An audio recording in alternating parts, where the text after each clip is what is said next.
time, we will be discussing about an overview of assessment in Learning 2. This covers the week 1 of our learning guide. So hello and good day to all of you. I am Angelica Jimenez, your instructor for this course. So let's start. When we talk about assessment, we are aiming as to how to score the students, right?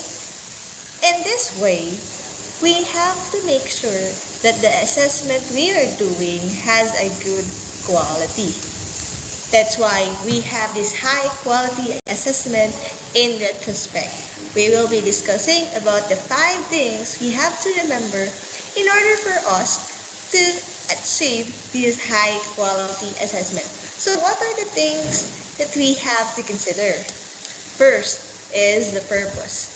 When we talk about the purpose, we are asking about the why of something, the reason behind, as to why you choose that kind of assessment. Why do I need to assess? As a future educator, we have to make sure that every assessment that we are doing fits the child. And how can we make sure that it fits the child? We have to first determine why do we assess. Do we assess just to record the data on our grading sheet? No, that's not a good thing.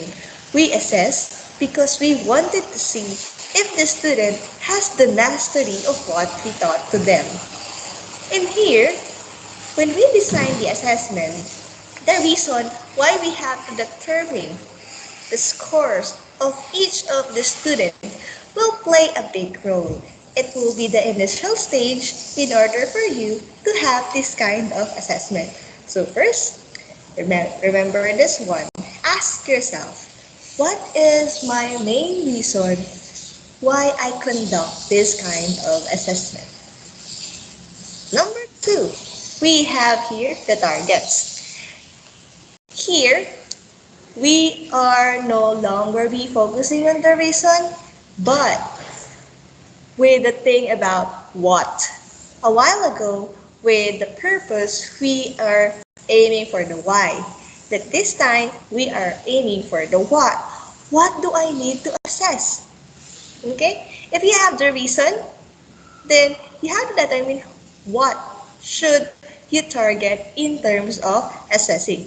And we have some learning targets that we can focus on. It depends which one would you like to focus. The first is knowledge.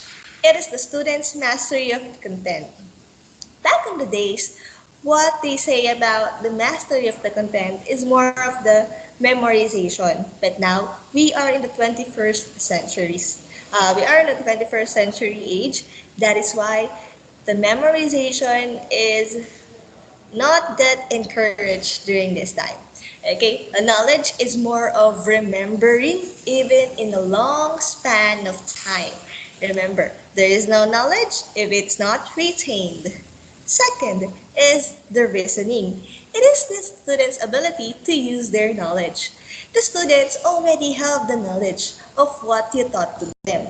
But the question is, will they be able to connect this knowledge in order to form a logical basis of something, right? Because we will not be sure if the students understand something if they can't make out a rational reason based from another thing. Okay, so we have to make sure that there is a reasoning. Third is the skill. This is one of the things that we highly prioritize, especially in English language, because we have the 5 micro skills, namely reading, writing, listening, speaking, and the new skill which is viewing. So we are targeting these skills because it is a heightened way of determining if the students, after knowing the knowledge, after connecting this knowledge, would be able to demonstrate this kind of things that they have learned. So these are the skills. Next, the product. Of course, if the student know how to do things, if they know how to read, write, speak, view things, okay, they will be able to create a product out of that. For example, if the student is good in writing, he or she would be able to create a book, right? So that is another thing. More likely, we are focusing on output based here. Lastly is the effects. After the 20th century, okay, the educational system adapt the psychology field wherein we started to what? To consider the student's emotion, the student's affective aspect in living. We are not just focusing on the mind, on the skills, but also with their heart. Because these days, students will not be able to learn unless they are ready emotionally, mentally, and socially, right? So, you, as a future educator, which among these five learning targets would you consider when you create an assessment? So it's up to you whether it's knowledge, reasoning, skills, products, or affects. Third, that we have to consider are the methods. Now that you know the reason why you wanted to conduct the assessment and at the same time the what are the things that you wanted to target in your assessment, we have to determine how can we utilize or how can we facilitate the assessment in the classroom. One way to do that is identifying the methods. It is about utilizing the assessment methods suitable for a particular learning targets. So, there are some examples here of assessment methods and its equivalent learning targets. So, if you see, if you determine your learning targets, most probably you have a lot of choices that are standby for you to choose from, right? For example, the reasoning. If you choose reasoning, therefore you may want it to have the essay. If it's skills or products, it is performance based. If it's knowledge or reasoning, just do an oral question or citation. Or maybe if you're aiming for effective, why not make a self-report or a reflection? Okay? So you have to make sure that this method fits your learning target because that will affect our sampling. It is not easy, I know, to choose what kind of assessment or what method of assessment we are going to use in the classroom. And one particular thing that we have to remember is to know how many students will take that assessment. Sampling sampling is one of the things that we have to take in mind. It is used to keep the assessment process manageable. Okay? So we have to take note of the number of students that will be involved in the kind of assessment. First, we have the population, how many are the students. Outputs, like if you want them to make a portfolio, for example, as your output, would you be able to check that? Okay, you have to remember that. Another, if you wanted to make an essay, for example, a 500-word essay with 100 students, would you be able to assess it carefully? How long would it take you to check that?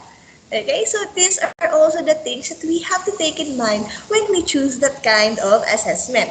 The teachers, the number of faculty who will be involved in evaluating the students' work. Are you the only teacher who will be doing the assessment work? If you have other co-teachers that may help you, maybe they can give assistance in providing the assessment. Lastly, are the differences. Expected variation in the student work. When they do such thing, what are your standards? Do you think that all the students will have the same outputs, performance? Okay, so that is the question. So you have to be ready with that. So you need to take in mind the sampling or the number of the teachers, the students, and the outputs you are expecting when you do that assessment. Fifth is accuracy and also one of the most important steps that we have to consider. When we talk about accuracy, it is about the preciseness of targeting what should be targeted. Okay? It should produce the data that actually reflects what an educator is looking for to test. If, for example, you wanted to test their writing capability, therefore, you will not ask them to read a novel. You will not ask them to have a role playing because we are more of writing. Maybe you may do workshops or any writing activities. That is accuracy. Another thing, when you are speaking of the writing assessment, okay, when you do a writing assessment, you have to make sure that you're just targeting one aspect. For example, if you just wanted to focus on the grammar, the capitalization, the mechanics of the grammar, therefore, those are the only things that you have to check in an essay. Okay, do not make it as a whole, especially if you are teaching in primary or maybe in early grades. Okay, since you just wanted to assess the mechanics, the grammar, and the capitalization, do not check the other part of it. That is one way of accuracy. But of course, if you are in higher level, you have to upgrade how you check things. Okay, you may also include the content, the flow of the paragraph, and things like that. Okay? So those are the 5 things. So to summarize, first, we have to ask, why do we assess? What is the purpose? Who will use the results? So after you get that result, who will hold this? Will you use it as an evidence? Okay, have an end or have something that is end in your mind. Okay, like doing objectives in a lesson plan. What do we assess? What are the learning targets? Are they clear? Are they SMART, meaning specific, measurable, attainable, relative, and time bound? Okay, so these are the 5. How do we assess? What are the methods and samples to use? Okay, so as I told you, why, what, and how, we have to also make sure that after getting the results, we will be able to communicate it effectively to our students. You do not just check something to your students and, okay, I'll just let you be it. No, we have to communicate to them what goes wrong, okay, what are their mistakes, and how will they be able to cope with it and not to make another kind of mistake like that again. Okay, this is the most common problem of most of the educators. They are not telling the students what is wrong with the output. Okay, that's why personally, whenever, especially during the face-to-face classes, whenever I ask my students to do a performance or an output kind of projects, I am always gearing on feedbacks because in a way, the students will be able to know, these are the strengths and the weaknesses of the performance that we have presented. Okay, so these are the 5 factors that we have to consider for a high quality assessment. Now, speaking of a high quality assessment, one type of assessment that we are gearing on in the 21st century education is the authentic assessment. From the word itself, authentic, when we say it, is something that is valid, right? Something that is genuine. In an education term, we say authentic as something that is based on a real world, right? Because we cannot say that something is true unless we see it in a real world. Okay? So even in a classroom, we have to make sure that our activities are authentic. So let's dwell on more of this. So what is authentic assessment? It is where students thoughtfully apply their acquired skills to a new situation or environment. It is wherein what the students know or acquired in the classroom, they will be able to also apply it to a different scenario outside the classroom. We are no longer gearing on a traditional way of learning, wherein a pen and paper test is enough if the students are good or not. Because we are looking for the skills as to how the students will survive with this kind of skills. How will they achieve the success in the field if they have this set of skills? Okay? Next, it refers to integrating learning and assessment to ensure that students' needs are being met. So, as what I told you, integrate. You have to combine. You are not just teaching them the subject verb agreement alone. You have to tell them its use, its purpose in writing, in speaking. For example, the students just know the what they call is the rules, for example, they memorize it, but it's nothing if they just end up just memorizing it. They have to be able to use it on speaking, on writing, in presenting, or in any other way that they will be able to apply these kind of things. Okay, so that is authentic assessment. Now, to further dwell on this authentic assessment, we are going to characterize this kind. According to Wiggins' 1989, authentic assessment is something that should be representative of a performance in the field. That should be the representative of performance in the field. Meaning that what your students will do in their classroom is something that they will do when they go out.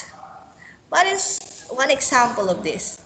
Demo teaching, right? So at the end of this course, as I have told you, demonstration teaching is one of your final requirements. In this way, the demo teaching is a kind of task that you also be doing when you go out, when you graduate. Okay? So that's it. Realistic activity or context. Something that is really happening. I remember that my teacher does not want to have a literature text like having a snow in the scenario because he says that a snow is not happening in the Philippines, right? Because we are a tropical country. Okay, so my point here is that what is happening in our environment should be adapted inside the classroom. Third, self-assessment should play a great role. Not only will the students be assessed by the teacher or by the peers, but also by themselves. Why? As I've discussed, psychology now enters the educational field. And one of the factors that, or one of the things that the psychology field contributed to us in the education field is that the students should be highly prioritized. Therefore, their perspective in learning should also be seen. So, this is how the metacognition enters. Learning about learning. Okay? So, in an authentic classroom, there should be a place where the students will be able to determine, am I improving? Am I doing better? Okay, so that those are just some of the questions. Next, when possible, students should present their work publicly and defend it. Okay, so whenever they created an output, of course, they have to present it in the public because when they go out outside, when they create a product, it will be ineffective if they just what do you call it, hold it on their own and not advertise it. Fifth, multiple and varied assessment should be used. What they call it, we have this multiple intelligences and the principle that every student is unique. Okay, they have their own capability. Some students may be good in reading but fails in terms of speaking loud. Some students may be good with the skills but are not good in terms of memorizing facts. Okay, so there should be a multiple task we presented in the classroom. It may be challenging to do a different task each and every day, but as a future educator, we have to make it a high quality assessment. And authentic assessment characteristic is making it multiple. The scoring criteria are known or student developed. This is also the most common errors of educators. They fail to present the criteria or the rubric to the students. That's why the students do not have an idea how will we be scored, right? Or it can be that you as a teacher and your students will help each other to construct your rubric. Oh, what do you think will be the scoring points for cooperation? How about for content? Okay, it will be more fun if the students will be involved as to how they will be graded. Maybe we can learn something from them. Lastly, the performance expectation is mastery. As I told you, knowledge that is not retained is not knowledge at all. We have to make sure that the students master this type of knowledge. May it be just a simple way of presenting things, may it just be a simple way of writing. The thing is, we are aiming for mastery, that they know what they are doing and they are at ease in doing such thing. So, according to Paris and Ayers, it supports classroom instruction. Okay? So, what I mean is that he executed well the assessment. The authentic assessment is an offshoot, okay, is an offshoot of what he did in the classroom instruction. Collects evidence from multiple activities. Of course, as someone who is leading the class or facilitating the class in doing an activity, we are collecting evidences for them. May it be self-reflection, may it be their answers, their insights. These are called evidence. Promotes learning and teaching. Of course, we highlight the teaching and learning process, making it student-centered. Reflects local values and standards. Uh, we are leaning on the context, on the natural setup, a realistic one. That's why it should reflect the local values and standards. One good example is that the use of your hands in eating. This is just an example. In eating instead of spoon and fork. There are literature stories, okay, literature articles providing us this kind of culture. So in your instruction, okay, whenever you do authentic assessment, it should reflect our culture, not the Western. Okay. So most books, I think, that are published back then, way back then, more of a Western culture. So it's quite hard for us to cope.